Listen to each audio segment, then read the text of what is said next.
இருந்தாரு. இந்த மாதிரி நாவடக்கத்தோடு இல்லையா, தவறான வார்த்தை பேசிட்டு இருக்கிறாரா? திராவிட முன்னேற்ற கழகத்துடைய தலைவர் வீரமணி இருக்காரு, அவர் நாவடக்கத்தோடு பேசலையா? உனக்கு மட்டும் இந்த திமிர் வாட்டம் என்பதுதான் எங்களுடைய பெண்களுடைய ஒட்டுமொத்த பெண்களுடைய கேள்வி என்ற குற்றச்சாட்டை நாங்கள் வைக்க கடமைப்பட்டுள்ளோம். பெண்களை இழிவுபடுத்துகின்ற பேச்சு தேவைதானா? ஒரு மதத்தையும் சைவ வைஷ்ணவ மதத்தையும் இணைத்து கோடிட்டு காட்டி மேற்கோள் காட்டி உதாரணம் காட்டி யாரோ பெண்களை இழிவுபடுத்துறதுக்கு எந்த விதத்தில் நியாயம் என்ற குற்றச்சாட்டை நாங்கள் வைக்க கடமைப்பட்டுள்ளோம். திமுருவாட்டம் உனக்கு அமைச்சரவையில் இருந்தால் எது வேணாலும் பேசிடலாமா? அமைச்சருக்குன்ற தகுதி என்ன? உன்னோட வாழ்க்கை வரலாறு தெரியுமா? பொன்முடி அவர்களே, உன்னுடைய வாழ்க்கை வரலாறு தெரியுமா?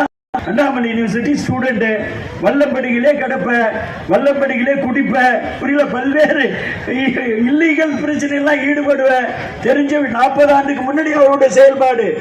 அதுக்கு முன்னாடி நம்ம விழுப்புரம் ஆர்ட்ஸ் காலேஜோட லெக்சரர் போஸ்ட், மாச சம்பளம் வந்துன்னா 1ஆம் தேதியிலிருந்து 5ஆம் தேதி வரல மதகடிப்பட்டு ஒயின் ஷாப்